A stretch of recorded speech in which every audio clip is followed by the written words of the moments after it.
Thanks so much for joining us today. God wants to do so much for you and through you, and we'd love to hear about it. Take a moment to send your story to stories@parkerhill.org. And if you'd like to partner with us financially, you can do that by going to parkerhill.org/give and choose the giving option that works best for you. Well, thanks for joining us. We hope you enjoy today's message.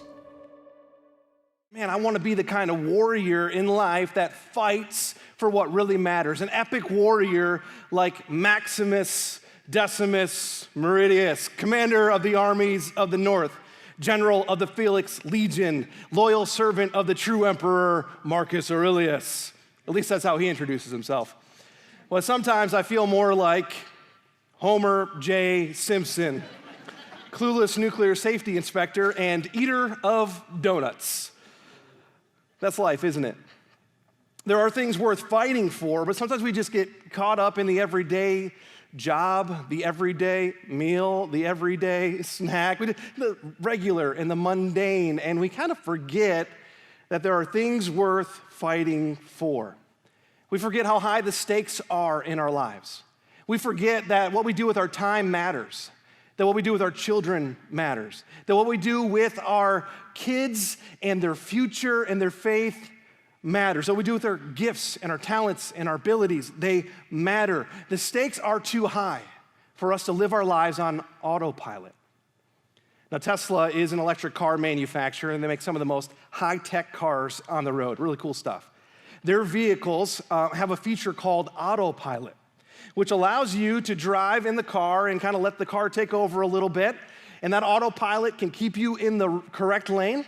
That autopilot can keep you from running into someone ahead of you. And so these are some really neat features of these really new cars. But in May of last year, Joshua Brown was driving his Tesla on autopilot when a tractor trailer pulled in front of him. The car did not stop, and it involved a fatal crash. That's his car. Now, Joshua had ignored several warnings that told him he needed to engage. He needed to drive with his hands on the wheel, but instead he let autopilot take over. And we can live with our lives on autopilot.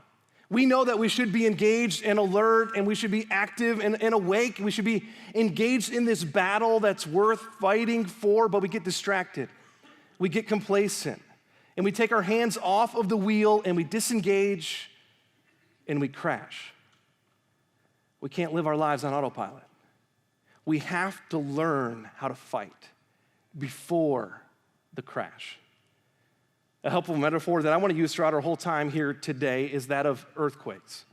And by definition, an earthquake is a sudden and violent shaking of the ground, sometimes causing great destruction, as a result of movements within the Earth's crust. Well, how does that happen? Well, I'm not a seismologist, all right, but here's my simple definition of how earthquakes occur. See, the Earth's crust is made up of different plates, tectonic plates, and they're all different and they're separate, and so where they meet each other, they have a crack, a fault, a separation. And what happens is as those plates rub against each other, forcing into each other or rubbing along each other, over time, pressure builds up, eventually causing an earthquake. And there's a lot of fallout from an earthquake, a lot of destruction.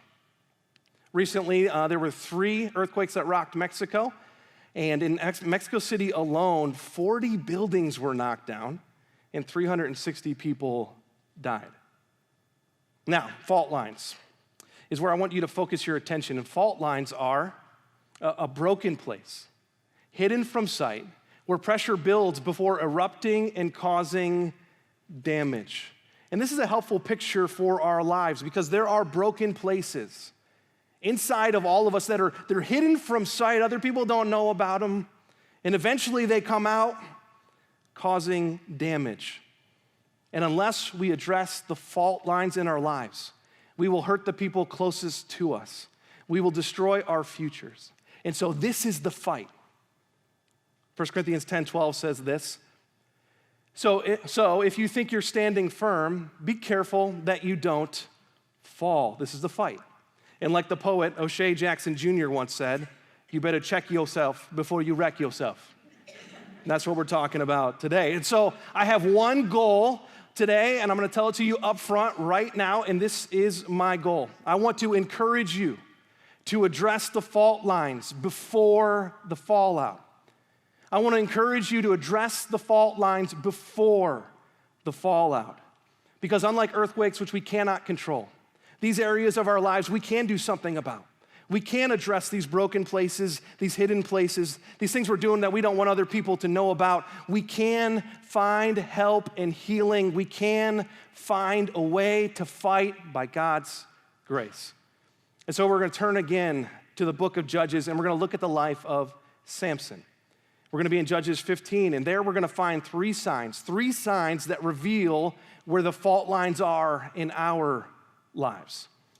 Now, for many, the book of Judges is that part of the Bible that they don't know much about, and it's not usually the one you flip open to just start reading. So I want to catch you up and help you understand what we're diving into when we dive into this Old Testament book. Now, Judges takes place in a time in Israel's history when they had no king, but they had a lot of enemies. And this book describes a cycle that took place over and over and over again in the lives of Israel. Over hundreds of years, this process played out over and over. And it starts with devotion, where they were dedicated to God, and so they experienced God's blessing in their life, and things were good. Things were so good, in fact, that they kind of forgot that they needed God, and eventually they would reject him and worship other idols or walk away from what he had called them to do. God, in his love, would bring some correction, some discipline their way, often in the form of oppression. An invading army would come in just to wake them up. It'd take a while. They were hard-headed and hard-hearted, but eventually they'd realize life is way too hard. Maybe it doesn't have to be this way, and when they would wise up, they would turn back to God in repentance. God, in his great mercy and love, would send a deliverer in to rescue them and bring them back. No matter what they had done before, he was there to rescue them. And so that came as their deliverance. And they would experience devotion to God and blessing, and then they'd forget about him, and the cycle would repeat again and again and again. And the leaders that God brought in, those deliverers, those were the judges. And they're not like today's judges. The judges in the Bible were warrior leaders. The word actually means deliverer or leader or even savior. And Samson was number 12, the last in the line of these leaders, the last in the book of Judges, and God sent him to rescue the people from their enemies. In fact, he was born, when he was born, God told Samson's mom this in chapter 13, verse 5. You will become pregnant and have a son whose head is never to be touched by a razor because the boy is to be a Nazirite, dedicated to God from the womb. He will take the lead in delivering Israel from the hands of the Philistines. So God had a big plan for Samson's life. And with this calling, God gave Samson the capability to pull it off, because that's how God works. He always gives us what we need to do what he has called us to do. And in Samson's case, what he needed to do was to overcome a military enemy. And so God gave him incredible strength. But as we discovered last week, even though Samson's probably the strongest person who has ever lived, even though he's strong externally, he was weak internally. And so we've been learning from Samson's failures so that we don't repeat them ourselves. Now, the next episode in the life of Samson picks up in verse 1 of chapter 15, where it says this. Later on, at the time of the wheat harvest, Samson took a young goat and went to visit his wife. Modern translation of young goat is 24 roses, okay? So he's trying to make things up to her, all right? Now, let me catch you up, because in the previous chapter, Samson had impulsively decided to marry this girl, even though he didn't know her at all, and even though she was part of the enemy nation that was holding his nation captive. And so at the wedding feast, he got a little cocky in his strength, and he got a little tipsy probably, and he made a bet. And his wife's life was threatened, and he didn't know about it, and so she kind of did whatever she could to get the answer to this riddle that he posed so that he would lose the bet. And she got the answer out of him, and he lost the bet, and he was furious, and he left in a rage. And then he cooled off a bit, and he's back, and he wants to see his wife. Here's what happens. He said, I'm going to my wife's room, but her father would not let him go in. I was so sure that you hated her, he said, that I gave her to your companion. Isn't her younger sister more attractive? Take her instead. All right. Well, that got awkward, okay? We don't do this kind of thing today, but here's what happened, okay? It was an arranged marriage. She was supposed to marry Samson, but what happened at the wedding feast, he stormed off. So they had the feast, but they didn't have the wedding night. And so they're there, and I don't know exactly how this went down, but dad and mom are like, we can't throw another party this big. You know, like, if she doesn't get married tonight, we're in trouble. All right, we got to find someone. And they look, scan around the room, and they're like, oh, Greg, you're single, all right? And they married one of the groomsmen, okay? And so at the wedding, she gets married, but Samson doesn't know it. And he comes back thinking she is his, but she is not. So what's he going to do? Verse 3, Samson said to them, this time I have a right to get even with the Philistines. I will really harm them. Translation, oh, no, you didn't, all right? He is upset, and they are going to pay, right? And so they mess with the wrong guy. Samson's angry, and here's what he does. Maybe not your normal plan of action when you're upset, but man, he's strong. He do whatever he wants. So verse 4, he does this. So he went out, and he caught 300 foxes. Foxes could also be translated as jackals. Probably is jackals because they ran in packs. And since he caught 300 of them, you probably got a group of them, okay? So he catches them, whatever the animal is, and he tied them tail to tail in pairs. He then fastened a torch to each pair of tails, lit the torches, and let the foxes loose in the standing grain of the Philistines. He burned up the shocks and standing grain together with the vineyards and olive groves. And here we find our first sign of a fault line. And when you see this in your life, you know there is a fault, there is a crack, there's something underneath the surface that needs to be dealt with before it causes greater damage. And this is it, number one, that my reaction does not match the situation. Let's back up for a second, look at what's happening. Samson had cooled off after the wedding incident. He came back and he kind of wants to make things up with his wife and move forward, but he finds out that his girl has been married off to someone else, and so he is understandably upset, right? And so he's partially to blame, but at the same time, the father-in-law is trying to make it up to him and trying to work it out, all right? And so if something like this had happened in your life, it makes sense that you would not be happy. And so if we were to chart this on the upset graph, all right, the very official upset graph, this would be around a level 8 incident, okay? It is upsetting. It's not the worst thing in the world. You know, a little higher than spilled milk, a little bit lower than another catastrophe, all right? So level 8 incident. Not happy. You can totally understand it. But then look at how he reacts, right? Samson goes out and he catches 300 jackals. And I'm not a hunter. I don't know how that works, okay? But I know it has to take time and energy. And so his anger did not dissipate, it grew. He boils over and over. He methodically works his plan to get his revenge. He ties them together. He lights the torches, and then he sets them loose in the field of his enemies. So going back to our upset chart, a level 8 incident, he reacts with an act of war. It's off the charts, okay? And his reaction does not match the level of the situation. Destroying these crops would destroy people's lives. These people, innocent, not a part of this encounter, were now gonna lose their livelihood and possibly starve. I mean, they couldn't just go down to Wise Markets. They had to grow their own stuff, and he had just destroyed so much of it. They were gonna suffer because of his angry outburst. Now, he doesn't even retaliate, and this is interesting to me, against the wife. He doesn't wife-to-be. He doesn't retaliate against the father-in-law or about the groomsmen that came in and took his girl or anything. No, he finds someone to vent at and he unloads on them. And he's not the only one. I mean, your parents, they tell you that you can't do something small and then you have a big explosion of a response. And that does not reveal a problem with their authority. It reveals a problem with your maturity. Or then your kid, they do something small, it's a little bit annoying thing, but then you read them the riot act. It's not about them, really. It's about the fault line in your own life. Someone cuts you off in traffic and you wave at them, but you don't use 5 fingers, you use 1, okay? That's a sign of a fault line. Now, we tend to downplay it or justify it, but if we don't do something about it, it will grow and worse will come of it.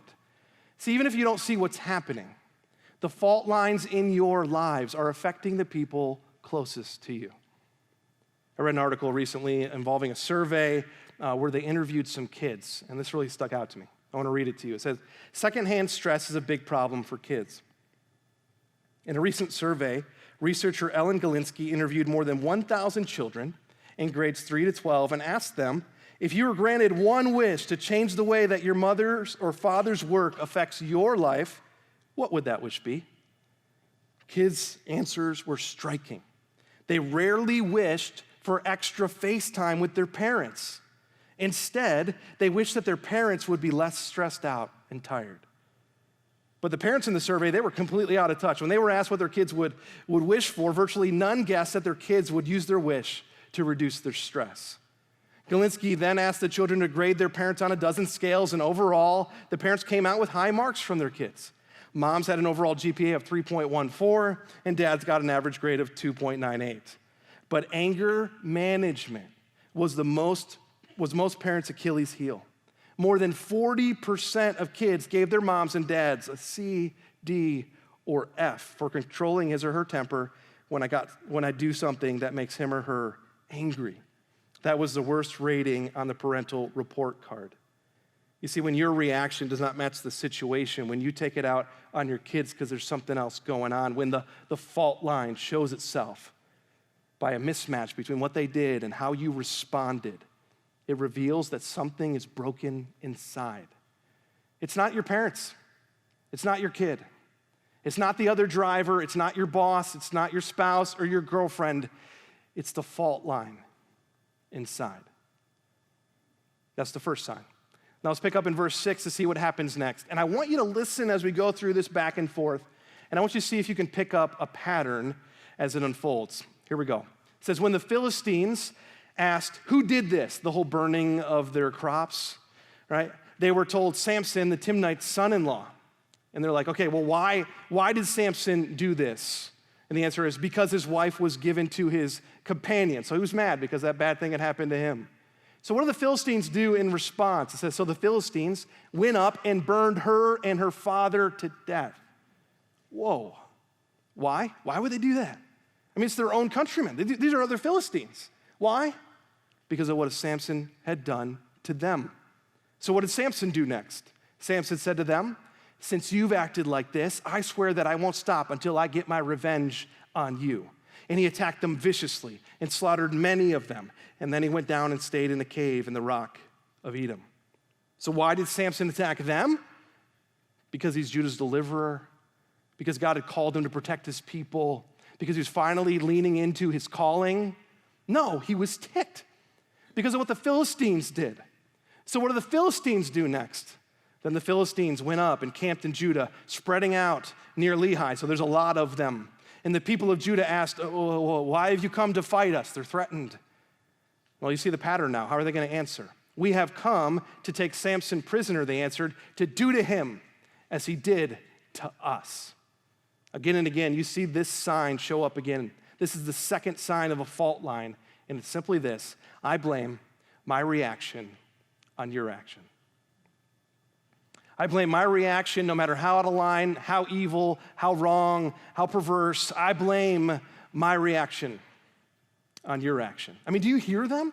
Verse 3, Samson says, this time I have a right to do this to get even with the Philistines because of what they did.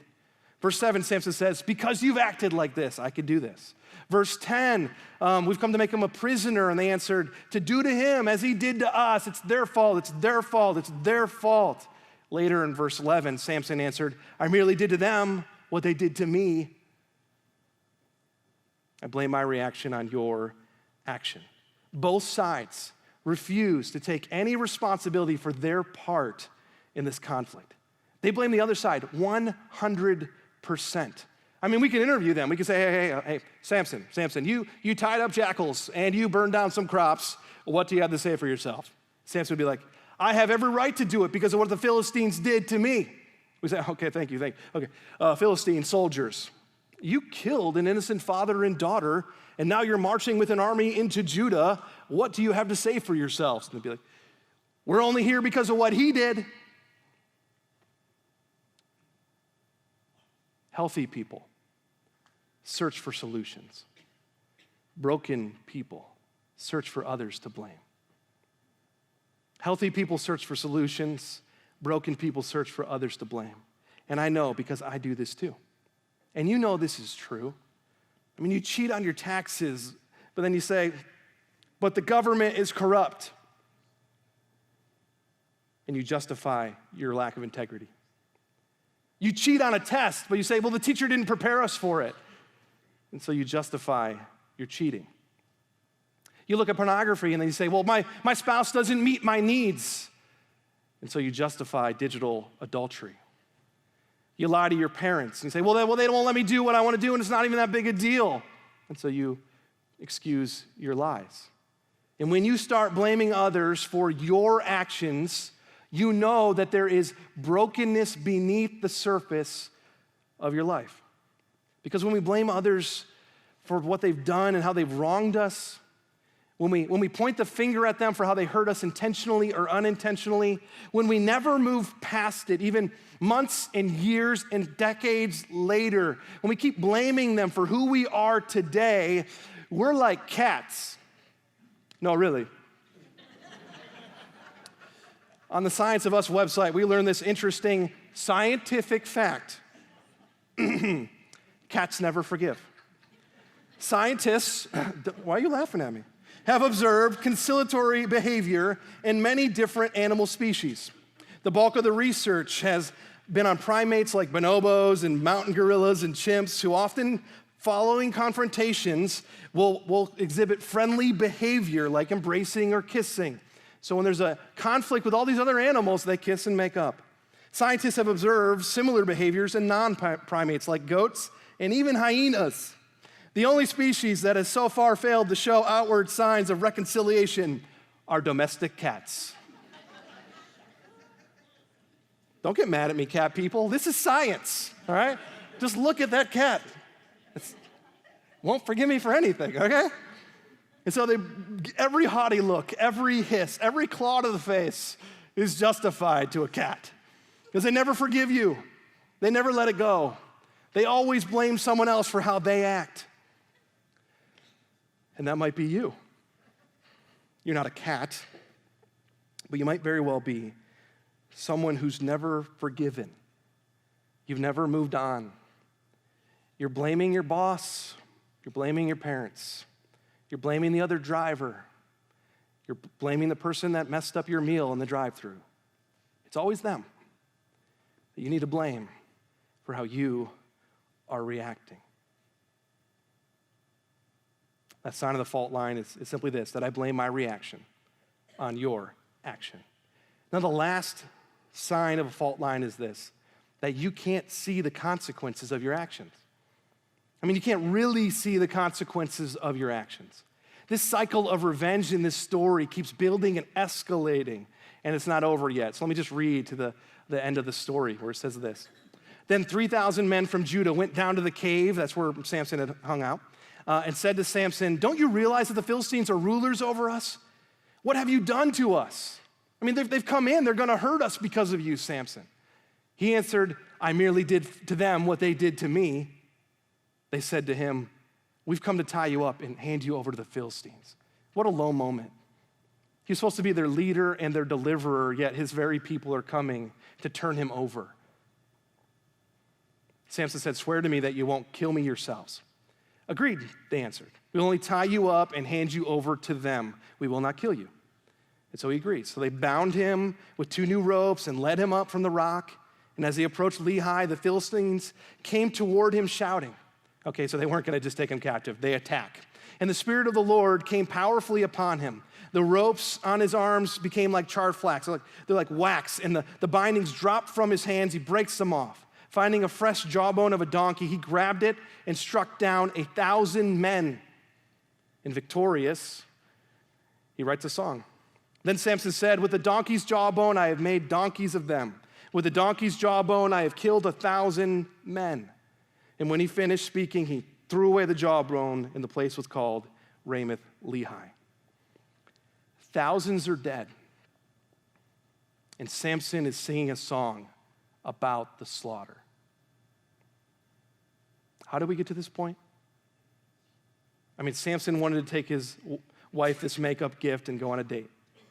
Now she's dead, and an army is dead at Samson's feet.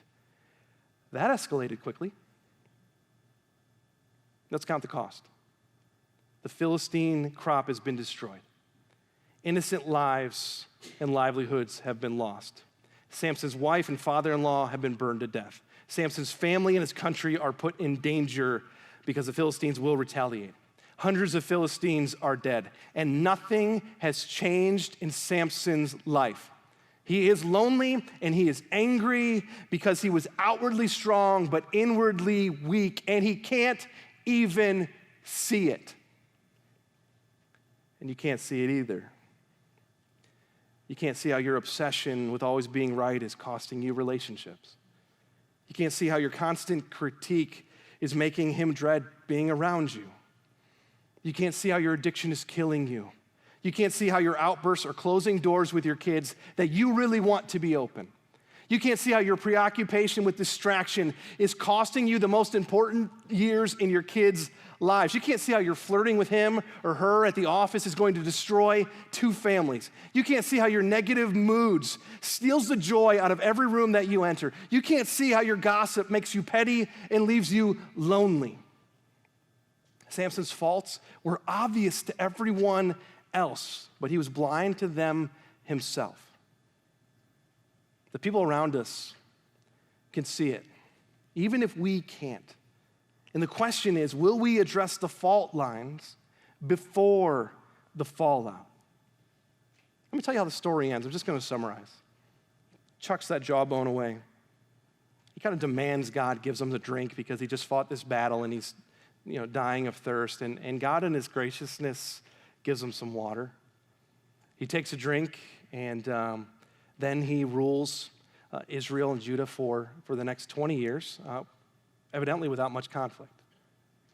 This episode in Samson's life is just one big warning for us, calling us to address the fault lines before the fallout. And just in case you're sitting here today and you get the impression that because God has blessed you and he is using you to do good things, that he approves of what you're doing in secret, just look at Samson. He gloated over his fallen enemies with a song about a donkey's jawbone. And he thought it was hilarious that he was so strong and they were so weak, but the joke was on him. It's tragic, really. He was called and equipped and positioned to do so much that God had planned for his life, but he wouldn't address the fault lines. He just kept running headlong, ignoring every warning. And so his life is littered with the fallout of his poor decisions. And before we move on, I just want to point something out to you, that Samson wasn't the only one in the story who needed to address the fault lines. At the beginning, we talked about this cycle. It's really fascinating because this cycle would repeat itself over and over again. And usually when the people were oppressed, there was an invading army, there was another country in control of them, they would feel the pressure of that, and they feel the pain of that, and they would turn to God and repent and cry out for a deliverer. The only time that doesn't happen in the book of Judges? This time. They were so used to being captive. They were so blind to it. They were so okay with it that they never even cried out. And so God sent them a deliverer even though they didn't ask for it. And we can be that way. We can be so complacent that we don't even ask God to rescue us from the faults in our lives. We can put most of our energy into avoiding the fight instead of engaging in it. We can be the ones who reject our deliverer instead of following him into battle, which is why the gospel is so helpful right now. See, God sent Jesus, a deliverer we didn't ask for. And he came to rescue us from our captivity to sin. And like Samson, even though he had the power to fight his way free, he willingly was betrayed by his own people. But instead of suffering for his own faults, our deliverer suffered for our faults and conquered our enemies. Jesus is a true and better judge in our lives, who fought and triumphed over our enemies to lead us into freedom through his victory. And that's what he's offering us today. And so I have one goal. I want to encourage you to address the fault lines before the fallout. And here's how, 2 things. The first is to listen for the whistle. I have in my life what I've come to call the referee rule. In a game, the refs are the ones who know if you've broken a rule, and they blow the whistle, calling you out on it. And sometimes their perspective isn't perfect, but you have a choice to make when the whistle blows. You can respond or get ejected from the game. And in life, our lives, the whistle is the voice that warns you that there's an issue to address. Say that again. The whistle in our lives is the voice that warns us that there's an issue that needs to be addressed. It may come from God. It may come from a friend. In my case, the way I do this is if my wife says something, I always consider it. If 2 people say something and they weren't talking to each other, I will always consider it. That's the rule, the referee rule in my life. So has God said anything to you recently? Have any friends said anything to you recently? It's the whistle sounding in your life. And then after you listen for the whistle, instead of ignoring it, I want to encourage you to address the mess. A little pain now is worth it to save a lot of pain later. And isn't it just true that we're miserable in our sin? Like, don't even like being around ourselves either when those fault lines are showing themselves in our lives? Don't we just want to change anyway? Well, maybe we could address the mess. And there's one psalm that I want to encourage you to write this one down, Psalm 32. We're going to go through it very fast. But maybe this is the thing. Maybe this is the pathway that you need to follow in your own life to address the mess. And here's what it says.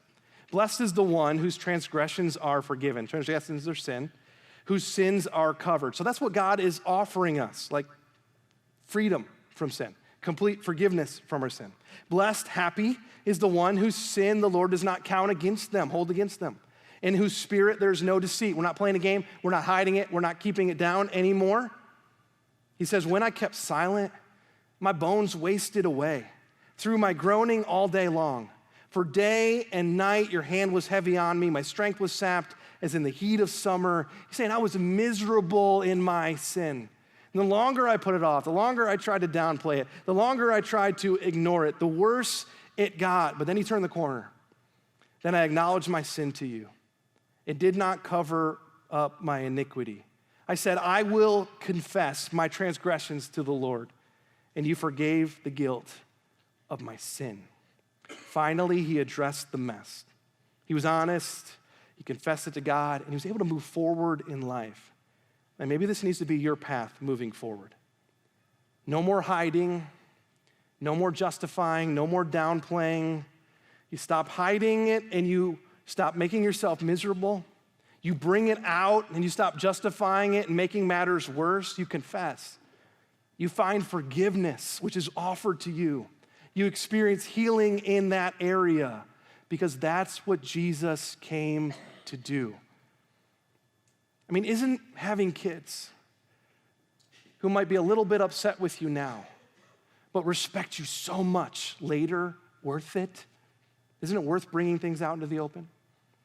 Isn't having a wife who trusts you or a husband who trusts you because you bring something up now that might hurt so that you don't bring up something later that will destroy the relationship?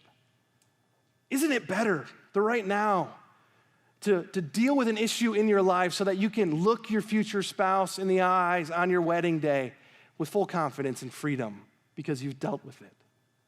See, our hearts, our families, our futures, they are worth fighting for. And so for some of you today, this is the step you need to take. You need to address the mess.